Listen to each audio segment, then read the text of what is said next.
Hi, this is Steve Worona, and you're listening to Campus Public Safety Online from the National Center for Campus Public Safety.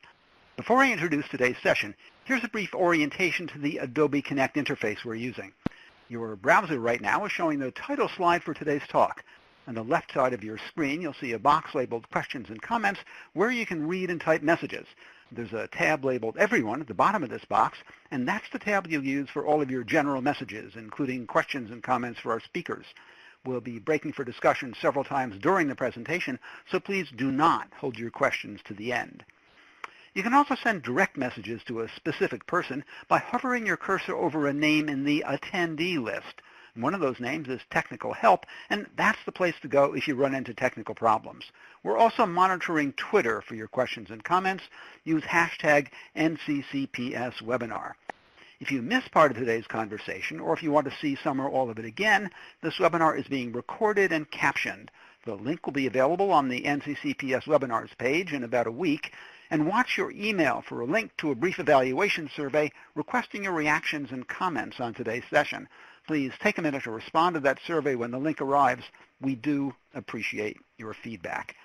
And now for our presentation. Human trafficking is the world's fastest growing crime, and colleges and universities can be excellent locations for recruitment by traffickers.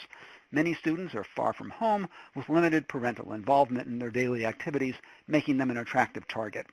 As part of National Campus Safety Awareness Month, today we'll be discussing this important topic with Lieutenant Angela Banta from the East Baton Rouge Parish Sheriff's Office and Louisiana State Police Investigator Amy Juneau. Angela Banta has worked in law enforcement for 27 years and currently supervises the Internet Crimes Against Children Unit for the East Baton Rouge Parish Sheriff's Office.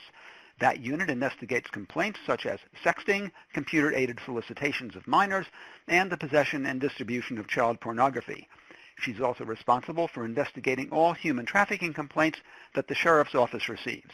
In her previous position with the Detectives Bureau, she investigated crimes including homicides, sexual assaults, and juvenile sex crimes.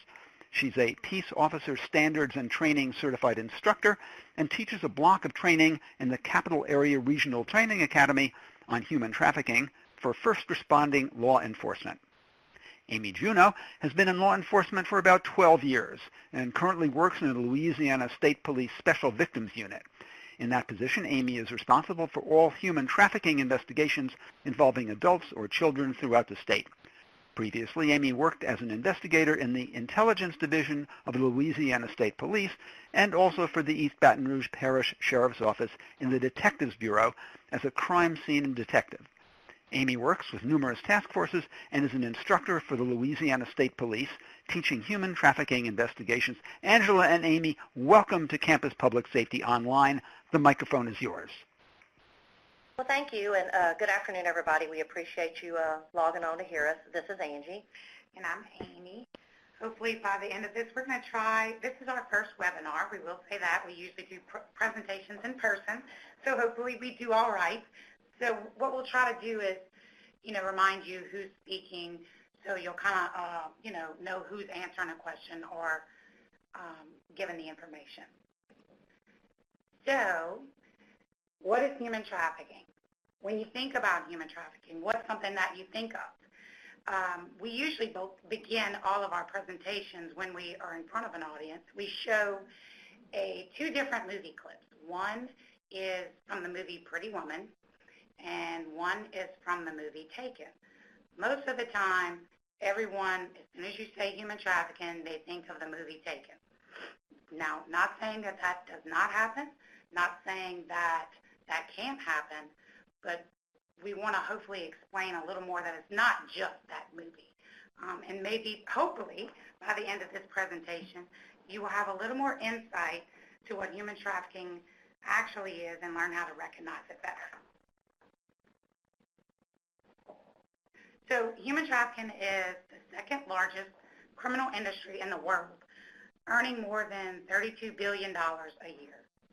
Yeah, we like to compare that to like the NFL or the Major League Baseball, because I think when we start looking at those numbers, Amy, that's what brings it home to most people. I mean, I think with the slides may be a little old on here, but I think with your recent calculations, it's like $25.5 billion combined between the NBA, Major League Baseball, and NFL. Yes, correct. And so $25.5 billion in 2017 is NFL, NBA, and the Major League Baseball. And 2017, there was $150 billion worldwide made regarding human trafficking, and $99 billion of that was just from commercial sex. So we need to really update our numbers, but this is one of those that we just found today, so we wanted to make sure y'all knew that. We wanted y'all to have the most current information available with those numbers. So there's 27 million known victims enslaved around the world at any given time. That's a lot of people when you think about that. Between 200 and 300,000 children at high risk of falling prey to the sex trade industry. And then within the first 48 hours of someone running away, 1 in 3 children are usually lured into some type of commercial sex exploitation. We've had situations with even our group homes here in Baton Rouge where they've run from a group home and within a couple hours picked up by a pimp or trafficker in Baton Rouge. And also one of the things which is scary to me, because I will say I have a 13-year-old little girl, and Angie has a young one too. So 12 is the average age of entry into pornography and prostitution in the United States. That's a scary thought. I mean, and we know that not only from statistics-wise, but during our interviews, we get that from them asking, when did you first get into this life and into this type of thing going on? And that's around the number, the age that they're saying. So hopefully what that tells us, though, is that that middle school age, that 12-year-old age, should be our target group in prevention when we talk about education and danger signs of trafficking and commercial sex should be around that middle school age that we start educating our children today. So there are generally 2 types of human trafficking. There's sex trafficking, which is the recruitment, harboring, transportation, obtaining of a person for commercial sex act, in which it is it's by force, fraud, or coercion, and they have not attained the age of 18. We will give examples shortly of what we mean by force, fraud, and coercion. And for commercial sex trafficking, you do not need to prove those force, fraud, or coercion when it comes to a minor. I think one of the biggest misconceptions, and I'm sure we'll talk about that further, Amy, in the presentation, is people think trafficking, they automatically equate that to movement. Movement from one state to perhaps another state or from one city to perhaps another city. And as we go through this presentation, you'll see that trafficking is not all about movement. Exactly. You're right, Angie. The second is labor trafficking, which is some of the same things as commercial sex, but you have to prove for an adult or minor, you must prove that there is force, fraud, or coercion. Oh, I'm sorry, I didn't get to the next one. You must prove that there is force, fraud, and coercion for a minor and an adult. I would say mostly we do commercial sex, but we do have, in the South, we have a lot of farm and industry. We actually had the 2016 flood. We had an influx of a lot of people coming in, illegals working here, which could be that of labor trafficking as well. I find that if you're in a state, unfortunately, like the Carolinas recently were affected by the hurricanes, us in Louisiana are very familiar with the wrath of plenty of hurricanes here, and when you have those immigrant workers come in for mass construction, I mean, there's the potential for labor trafficking victims. Unfortunately, a lot of times I feel that that's underreported to us, mostly because when you're dealing with immigrants, they're fearful of law enforcement. Absolutely, you're right. So, let's see. Force is one of those that we will give examples of, and it's used to break their resistance. It's to make them easier to control.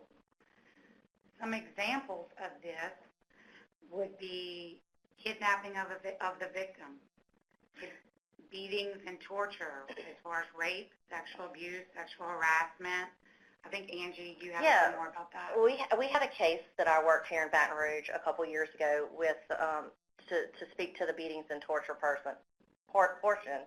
One of our victims actually was she was beaten and she was raped repeatedly. She was locked in a closet to where she got sleep deprivation. She didn't know what day it was. She didn't know if it was day or night.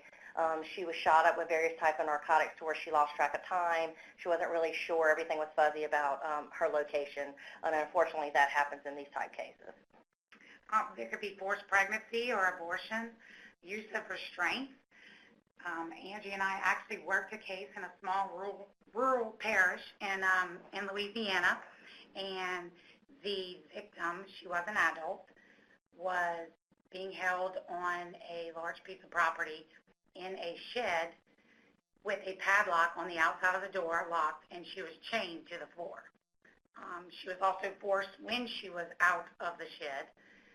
She had a dog collar placed around her neck, and the trafficker would pull on the leash and tighter and tighter when she would not do what she was told to do. So we have really seen every example. I would like that pretty much think of force. And then, of course, there's your standards, denial of our essentials, food, water, medical treatment, things of that nature. And, removal of children. One of the things that when we say the forced pregnancy, a lot of times a pimp will have one of the girls where he will get her pregnant and then he holds that child, because that's how you manipulate them to work for you. That's an easy way, because a woman's going to do anything for her child. So they do that as well. And, of course, concealment from their whereabouts to their friends and family. Sure, they want to alienate the victim as much as possible so they have complete mental control. Let's talk about fraud a little bit. Some of the examples of fraud could be promises of immigration, travel documents.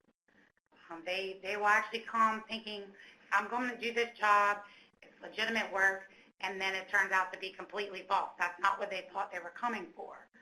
Such as, Angie, I know you said modeling. Yeah, we've had complaints where, especially people from out of country, there's been ads posted on these networks to encourage people to come in country for modeling and whatnot, and then once they get here, it's absolutely not that. Are the promises of salary that never materialize. Yes, they may make money, but their debt is also rising at the same time regarding, oh, well, you made this, but you still owe me rent. You owe me for the food, transportation. And the money that you owe is always higher than the money that you make. Regarding coercion, we'll go through a couple of examples of that as well. Maybe things like debt bondage. That's regarding smuggling, bringing them into the country. You paid this, you still owe me this for bringing you into the country. Smuggling is turning into trafficking.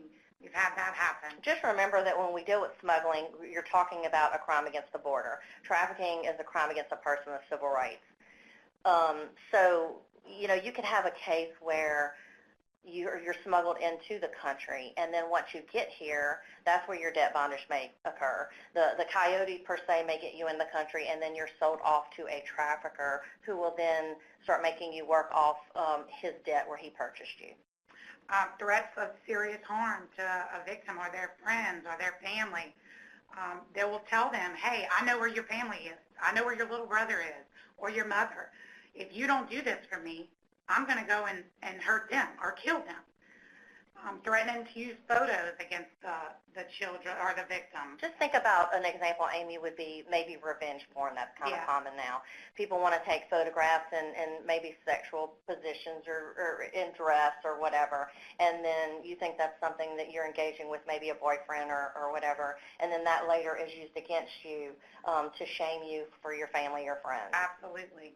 Or the punishment of others. We have a lot. They may not beat them up, but they will say, okay, if you don't do this, you're going to watch this person, this other person that is, being forced to work as well. You're going to watch them get beat up. So now you get to watch them, and you know that it's your fault, the reason that they're getting beaten. And then obviously the verbal and psychological abuse as well. Let's talk about some of our targeted vulnerable groups, Amy. Yeah, and hopefully we will answer some of the questions that y'all submitted before that this started, and at least we're going to try to, and if not, always we can answer them during the break. But undocumented foreign nationals. I think I mentioned the runaways. If you have your shelters for runaways, for your homeless youth, a lot of times they'll run from there. Substance abuse is huge with us. The pimp gets them hooked on drugs. Mental health. These girls will self-medicate themselves. They'll say, I can't tell you how many we've had.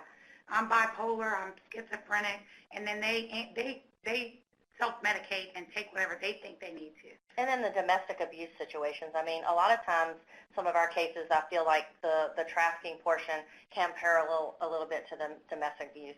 Absolutely. When asked as far as, who can fall victim to human trafficking, I will tell you anybody can. It does not know socioeconomics. It does not know, a certain status.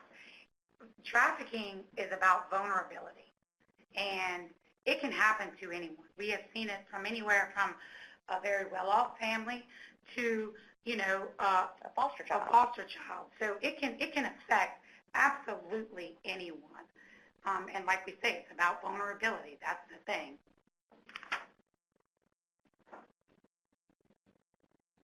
Okay, I think we're coming up on our first break. Yeah.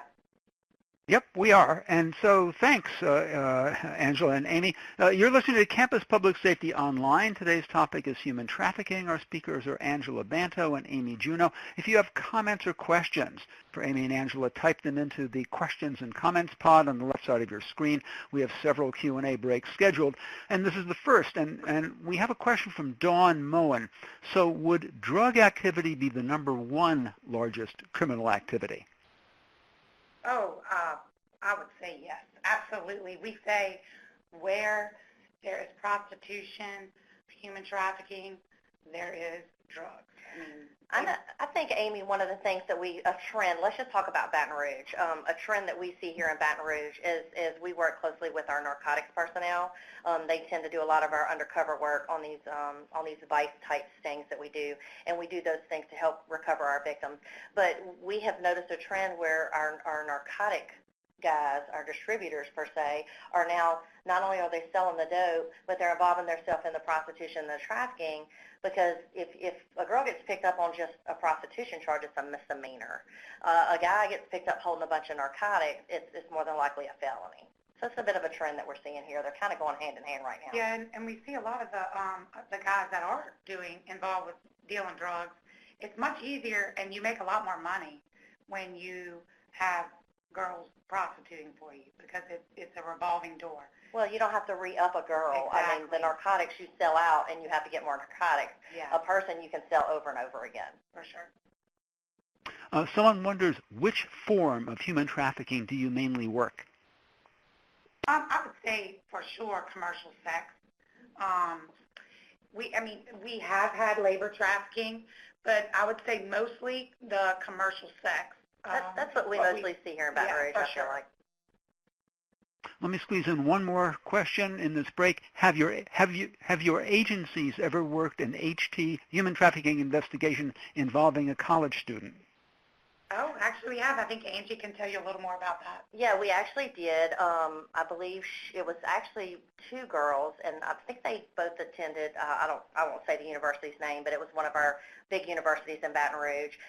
We actually recovered those girls on one of our stings that we did, and they were hooked up with a pimp/trafficker. But basically, their answer to us was that they were using that money to help supplement their lifestyle while they were in college. They were from another state.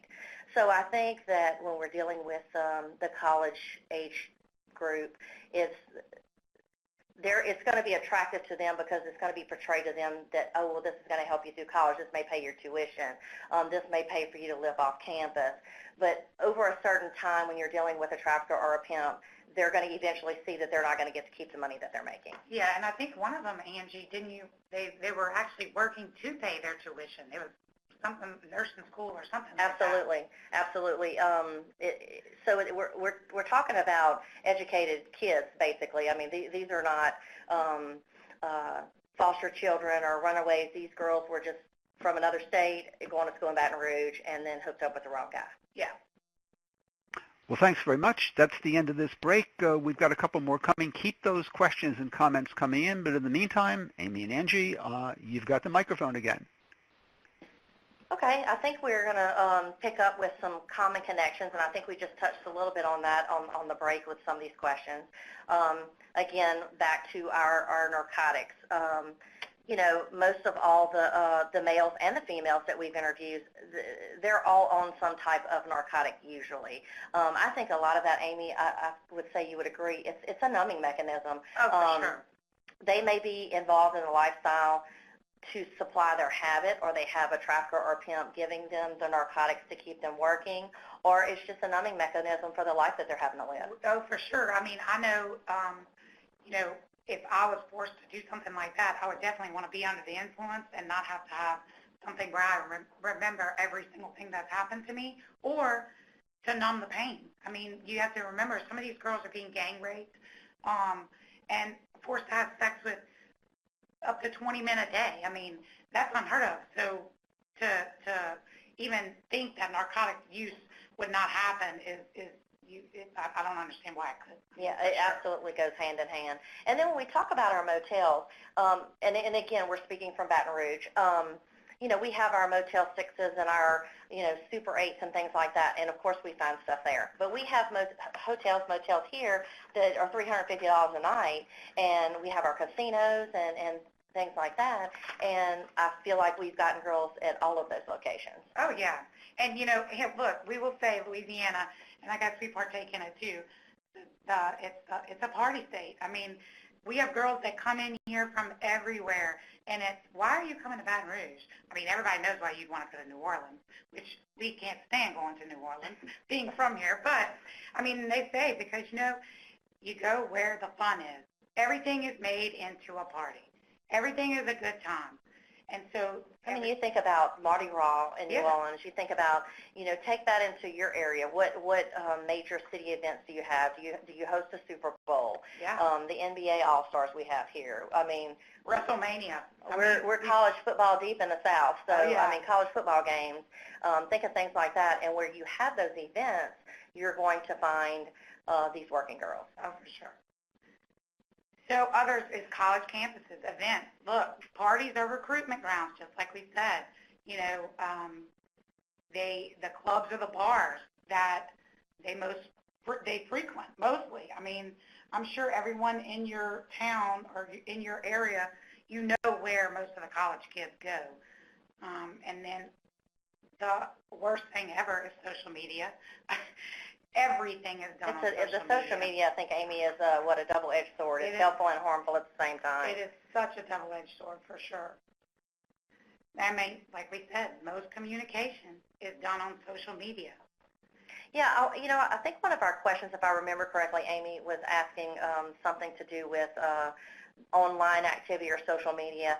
I mean, kids even as early as my middle schooler, I mean, they're wanting Instagram accounts and Snapchat, and I think Facebook might be for old people. That's for us older crowd here, but I think everything is Instagram now. But, you know, the good thing about social media is that I think for a college situation, you could find a human trafficking awareness campaign that you could put on social media. Use that for sure. Yeah, maybe your university's web page, you know, some kind of awareness for that. On the same token, I think that, you know, following people on social media that you are worried that may prey victim to something is another tool to help prevent. But the bad guys, unfortunately, use social media to recruit. Yeah, and like Angie said, you know, and it's so cliche, but Instagram, a lot of, when we talk to high school and college kids, it's your status quo is how many followers you have. So believe me, even though they don't know you, they will still accept you to follow them because that makes them that much cooler, I guess you would say. So do that. If there's someone that you're concerned about, follow that. A lot of them have certain, like a certain page, unfortunately, your fraternities and sororities. We've had issues that comes to that down here. So everything's on social media, and that's the best way to follow them and figure out what's going on. We really wanted to throw our state statute up in Louisiana. I know we have people from all over the United States in this webinar, but I wanted y'all to see what we have here in Louisiana. Our statute here is a pretty tough one. We're very happy with it. We're very proud of it.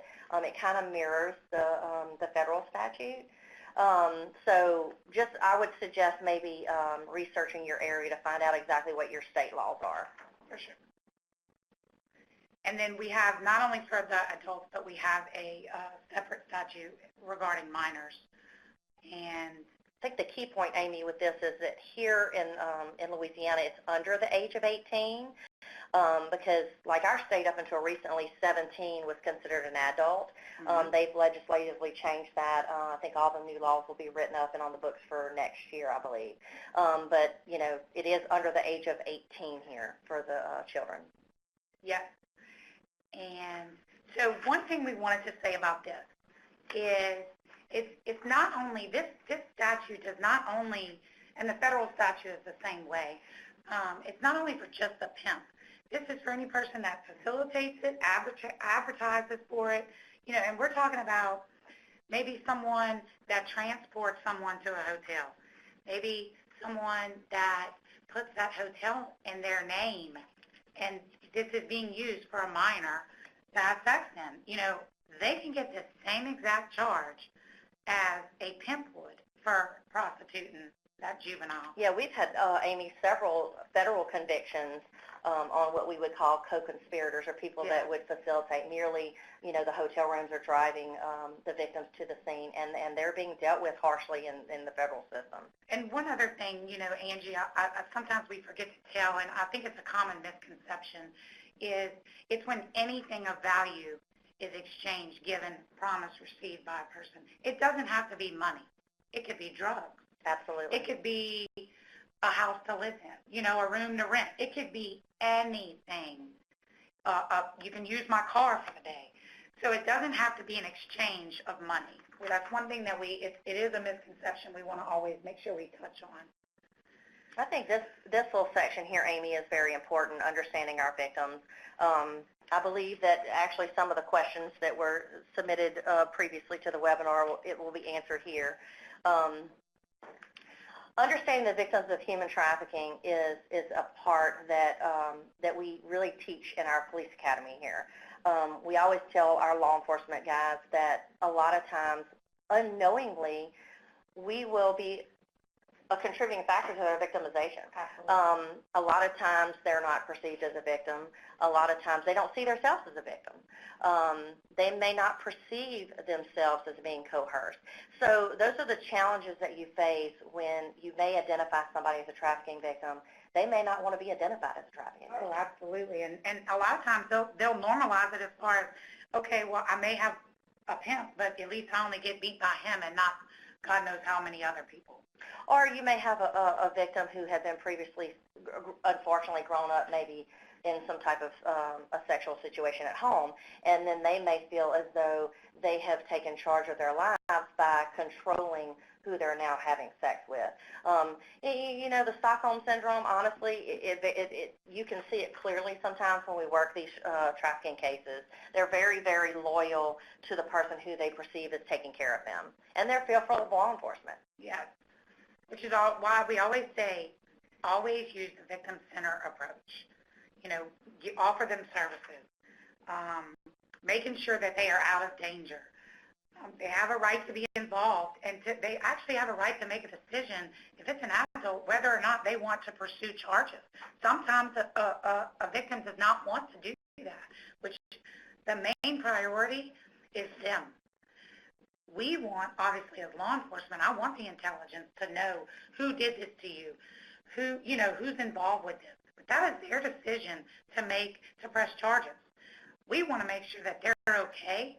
They have the services that are provided to them, and they have a communication with us to know what's going on.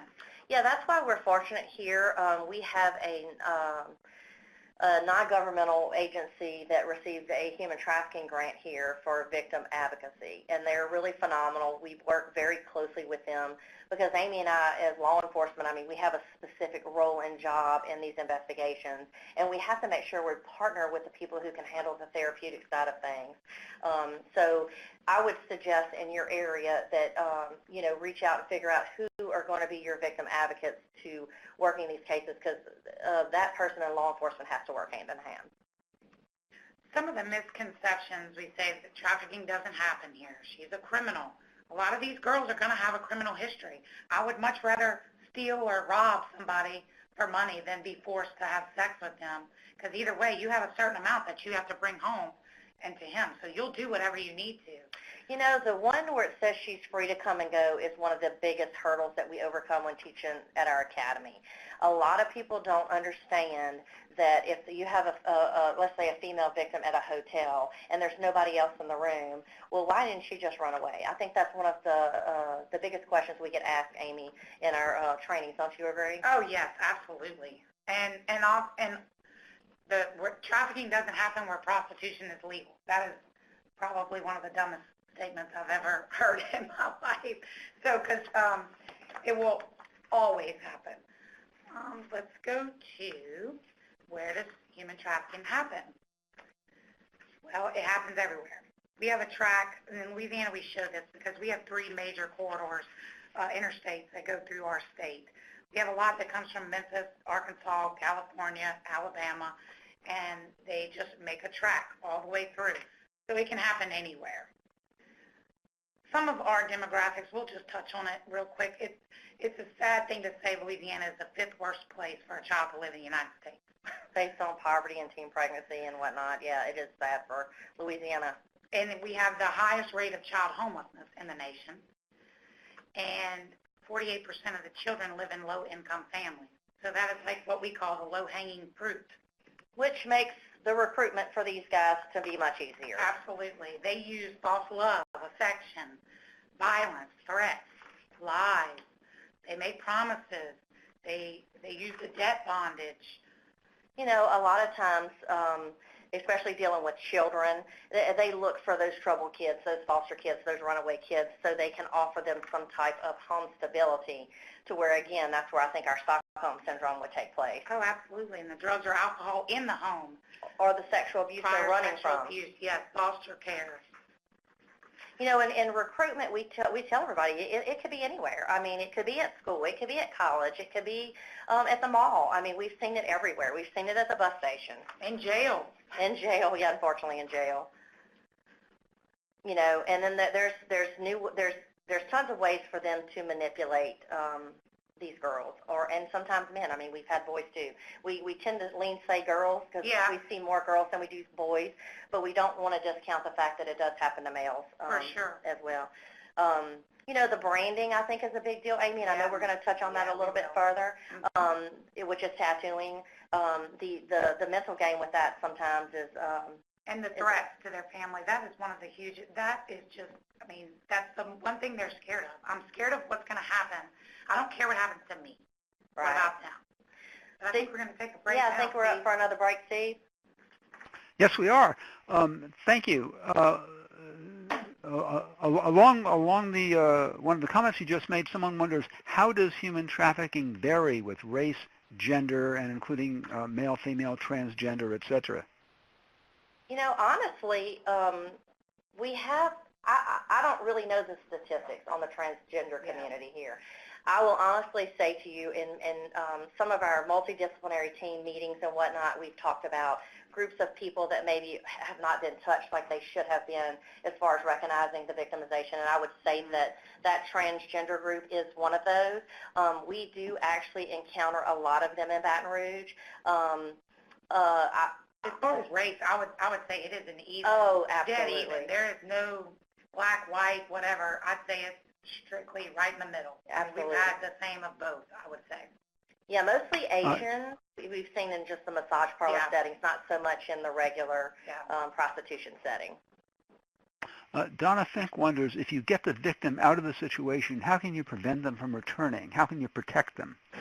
Oh, that's a great question. And it's actually a very hard, challenging thing that we fight with daily. You know, sometimes they're not ready to get out. Sometimes we want them out, and they're not mentally ready to get out. So, of course, how we would handle something with a juvenile, Amy, I think, wouldn't you agree, is much different than we handle adult situations. Yeah, for sure. The problems we have with our juvenile victims are they tend to want to run away. Once they're placed in some type of foster care or whatever, they're going to run. Our adult victims, if they've been in the game for a good amount of time, Amy, I feel like that when we place them out of the area that maybe they were victimized in, we have a little bit better success. Yes. Sure. But we definitely lean on our victim advocacy people for that because it's just a lot of therapy that's involved. And I mean, that is a complete normal thing. I think we need to say is, you know, they will go back to that situation because that is all they know. So you have to kind of, and it infuriates Angie and I because it's like we just got you, and why would you want to go back? But that's all they know.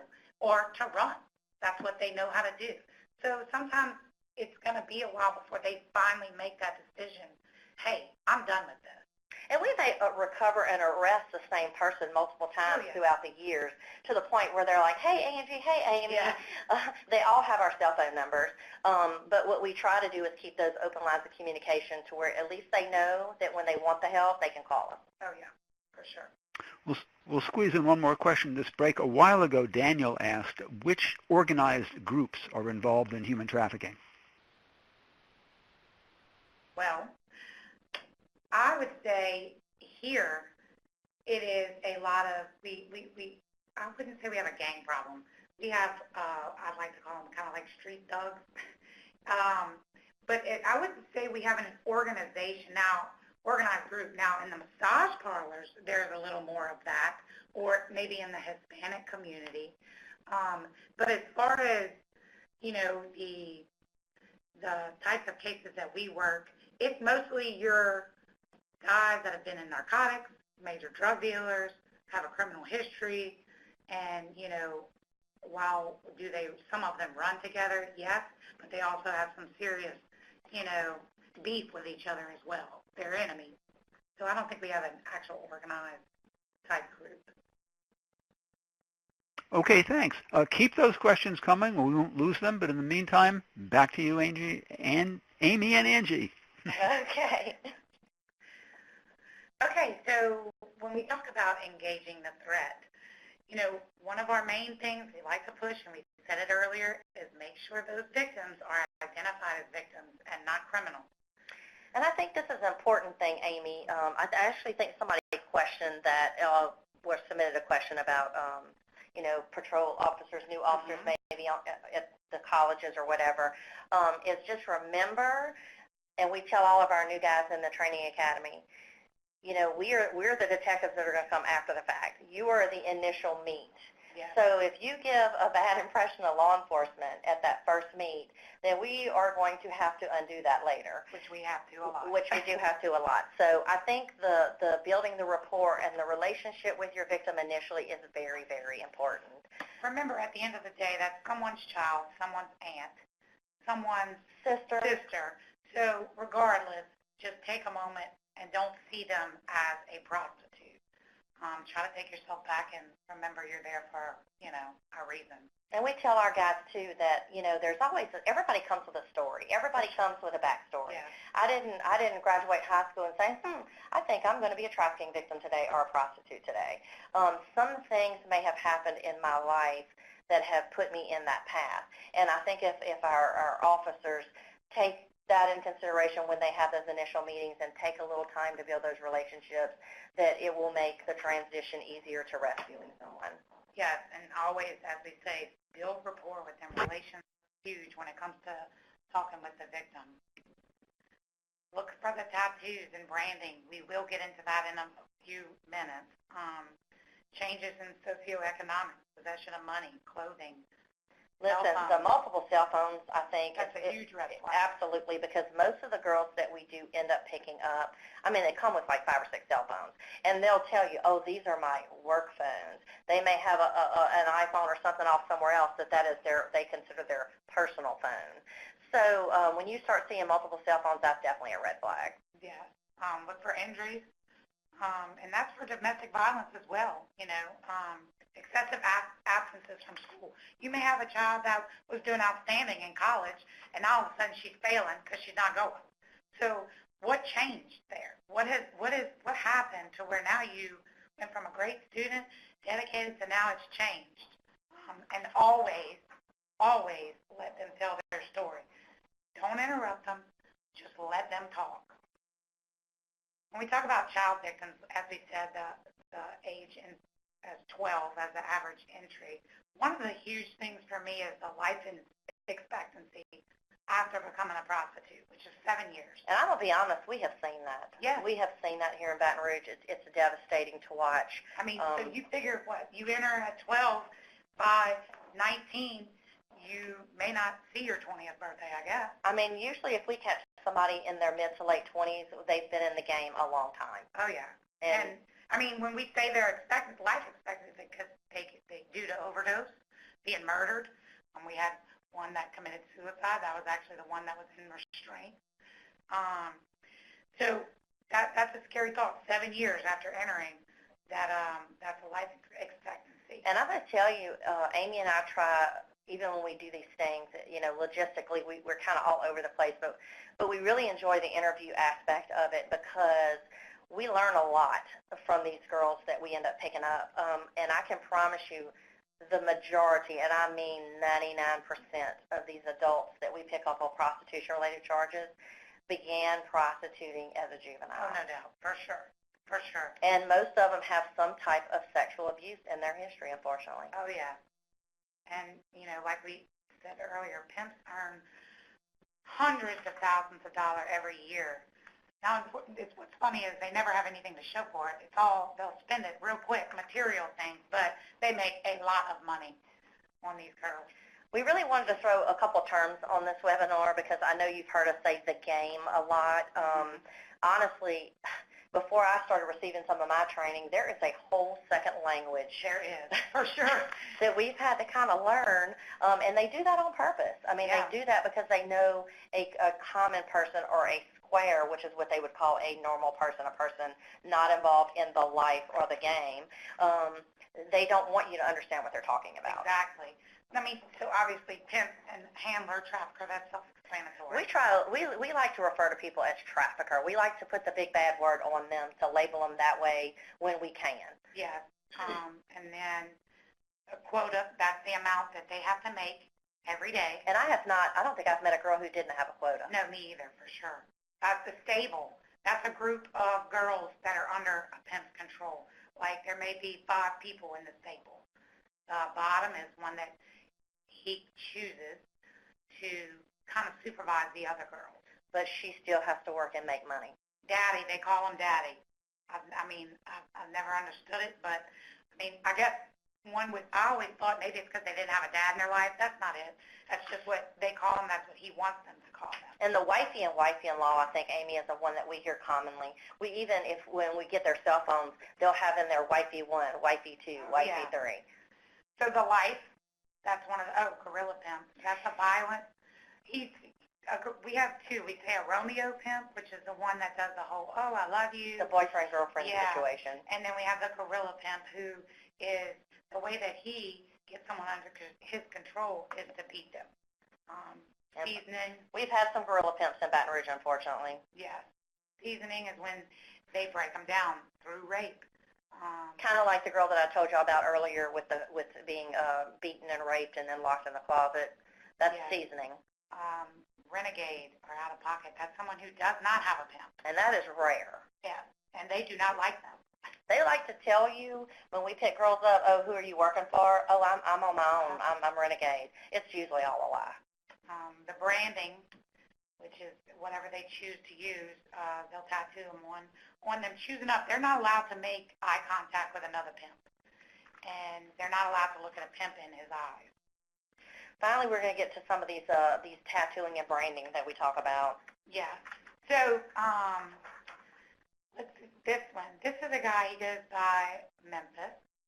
And what he did is he tattooed every girl that works for him has the cheetah, hopefully y'all can kind of see it pretty good, but has a cheetah tattoo printed on one side or somewhere on their body, and always some other kind of character.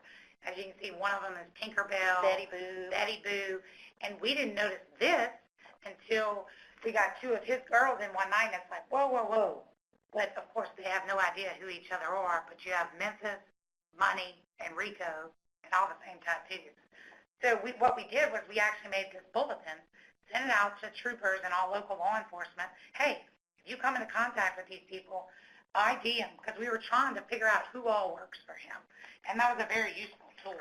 Absolutely. This is Trick-a-Play. We actually worked this in New Orleans during the NBA All-Stars. So like we said earlier, they come down for these major events, college football, Super Bowl, whatever it may be. So you can see the TP tattooed on her chest. And then this was a tattoo on her back. Now, what we always do with all the girls that we arrest or recover, we take pictures of every tattoo on them. And this is kind of for our own, like, intel gathering, and it also will tell you a lot as far as if someone's connected and where you will notice branding. Amy, I think it's one of our quickest methods of grouping people together. Yes, for sure. So you see the Queen of Diamonds. This is another girl that we got at the end of the night in New Orleans. You can see the TP and Queen of Diamonds. Both of them said they did not know who they were, each other were, and they were from different parts. Well, and we're not stupid. So there's no way that that's just a coincidence. But eventually, after the hardest interview, I think, ever in my career, one of the girls finally broke down and disclosed that she was being forced, and the other female as well. Gave a detailed description of the pimp. He was actually in the casino at that time. I was coming up the escalator. I ran into the pimp, literally. We ran into each other, and we arrested him. He actually was sentenced several times for trafficking. Yeah, that's a good case. Well, y'all all know that the government has seized Backpage and basically taken it down. We just wanted to put a copy of an ad up just in case you've never seen what one looks like. Yes. This particular girl in here is a victim of one of our federal cases. She's now an adult. Even though she advertises herself here at 18, she was definitely underage in these pictures. We wanted to show y'all basically what her ad looks like. We got a really good federal conviction in the Middle District on this guy. Absolutely. Yes, we got actually her aunt, who she lived with, was convicted. She was actually the main trafficker. Yes, she really was. And then, of course, the bad guy, who was our narcotic dealer, ended up getting convicted as well with the trafficking.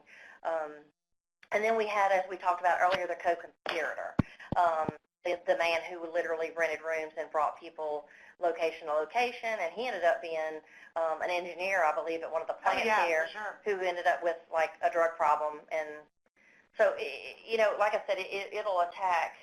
It doesn't matter if you're an engineer at Exxon or you're just a regular street dope dealer. People of all over are brought together sometimes in these situations, unfortunately, with the narcotics abuse. Yes, and like we said earlier, social network and pimps use it too. You know, you have a phone number of a girl and you suspect any type of trafficking or prostitution. Hey, I use Google. It is one of my favorite tools ever. I Google everything. Amy is a bit of a stalker, if I could say that to y'all. So Google their phone number. You know, if they're advertising themselves in any kind of way. With that number, it's going to come up. And not only that, but it'll link you to a lot of different social networks, too. So use that. Let's see. Okay, this is Mobbin. He was another trafficker that we had arrested. Two of his girls. He was actually trafficking a minor. He's from Arkansas, I believe, wasn't he? Yes, he was from Arkansas. And he said he was not a pimp. But yet, and feel free if you would like to go onto YouTube and read this, and watch a song. But it's named "I'm a Pimp." So, but yes, he was a pimp. Yeah, he put all of his business on YouTube, which is what we love in court. He used this for his social media, put all pictures, drugs, guns, dope, everything on his social media. Hotel rooms that he stayed in that Here. he never stayed in. His Facebook, he said he was never there, but yet he has the 2 girls that work for him, and there's the hotel. And then this is another female.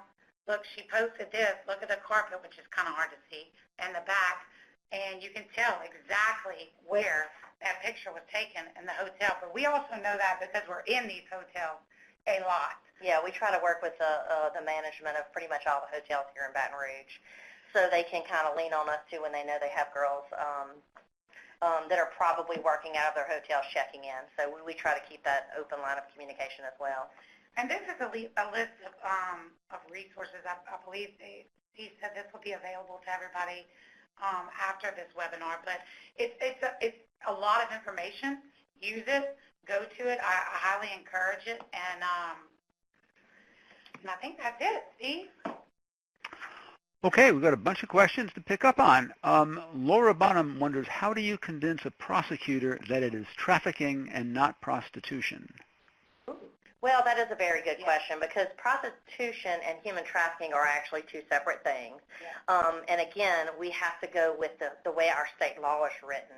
We have those components that we have to be able to criminally prove in order for our prosecutors to pick it up as trafficking. Fortunately for us, in our area, we have a dedicated assistant district attorney who handles our trafficking cases. Mm-hmm. And then same thing in the federal system, we have a dedicated person who handles federal prosecution on our trafficking cases. So we kind of have a really good working relationship, and we know legally what items we have to prove in order to present our cases. Yeah. Catherine DeGendis wonders, does anyone use safe houses for the victims once they're removed from the pimp? Yes, we do. We have juvenile safe houses, and we have adult. You know, it's more of a home for our domestic violence victims. And even as law enforcement, which a lot of they know us now, but even in regular law enforcement, you call and you're looking for whoever, Sally, they're not going to tell you where they are or if she's there. So we want, thank God, have safe houses, because, I mean, what are you going to do with them? You don't want to put them in jail. I can't take them home with me. So, yes, we do utilize our safe houses and have a very good working relationship with them. What action can you take if the human trafficking victim is not willing to press criminal charges against the trafficker? We don't take any action. Again, as we discussed it previously, it's a victim-centered approach. We want our victims to feel as though they are in control of how things play out, especially when we're dealing with adults. You know, juveniles is a little different because, you know, underage, you know, they're either going to be in the custody of foster system or the state or a family member. That's a little different dynamic. But speaking on the adult side of it, yes, I mean, we certainly take the intelligence, and we certainly still try to build our cases in another way, maybe just not based off of our victim statement.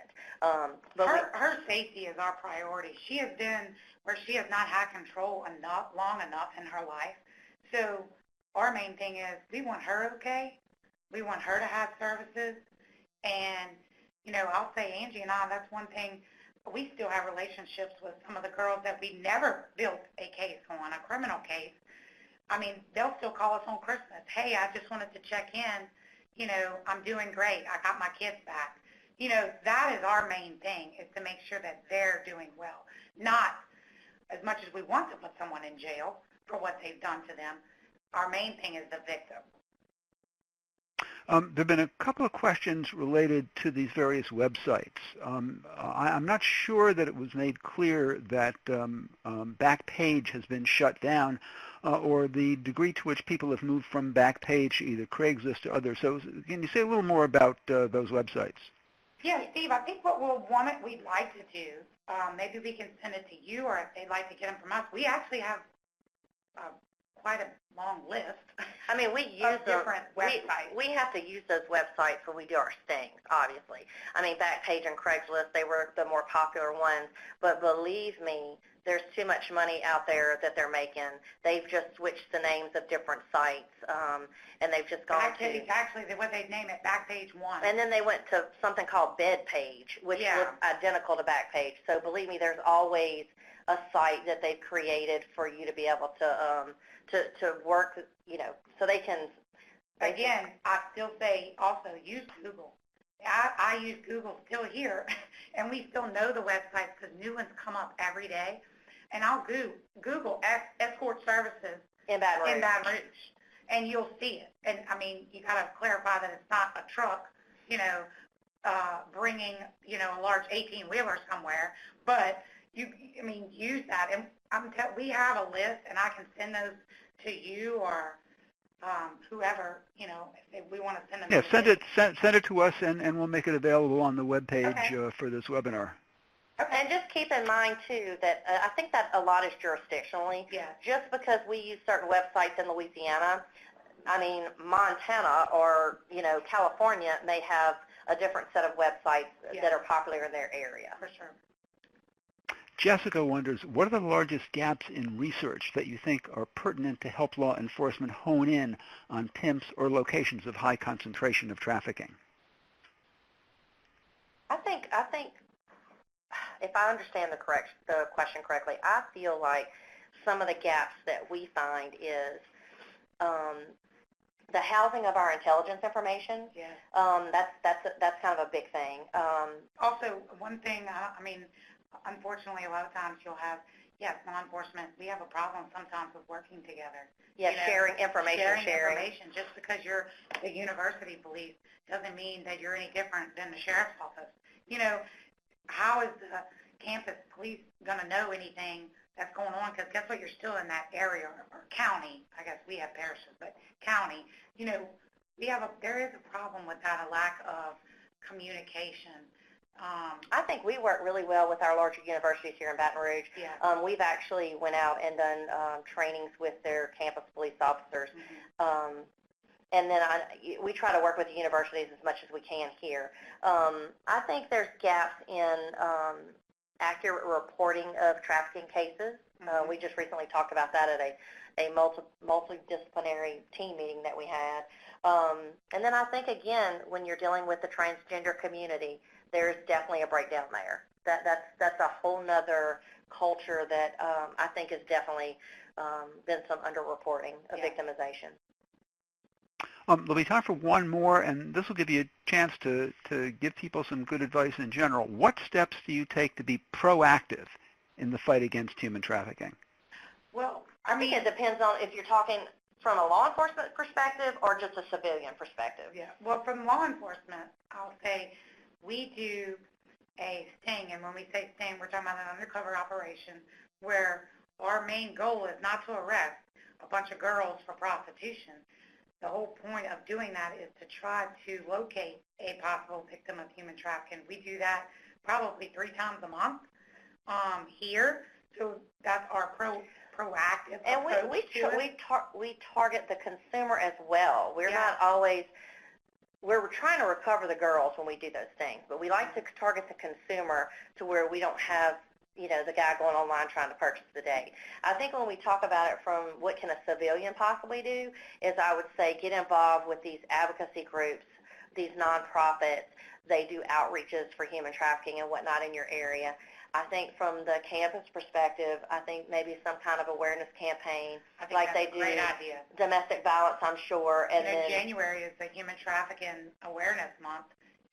Do some type of social media campaign and push it out to your universities. Thanks very much, Angela and Amy, and thanks to all of our viewers and questioners from around the Internet. Check the NCCPS webinars page for a link to the captioned recording of today's presentation, as well as a link to our speaker slides. The brief evaluation survey I mentioned earlier should already be in your mailbox. It will take you no more than 2 minutes to complete. Please do. We read and act on your comments.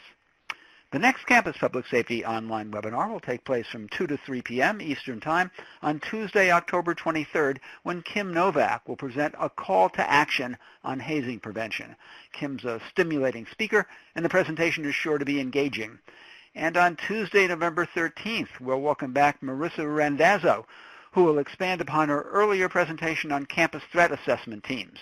This will be a special 90-minute webinar to provide plenty of time for a topic we're revisiting by popular demand. Watch your email for registration details on both of these upcoming webinars, or keep an eye on the National Center webpage at nccpsafety.org. That's nccpsafety.org. Campus Public Safety Online is brought to you by the National Center for Campus Public Safety, with support from the University of Vermont Continuing and Distance Education and the U.S. Department of Justice. Special thanks today to Andrea Young and Dan Cardella. This is Steve Gorona. See you next time on Campus Public Safety.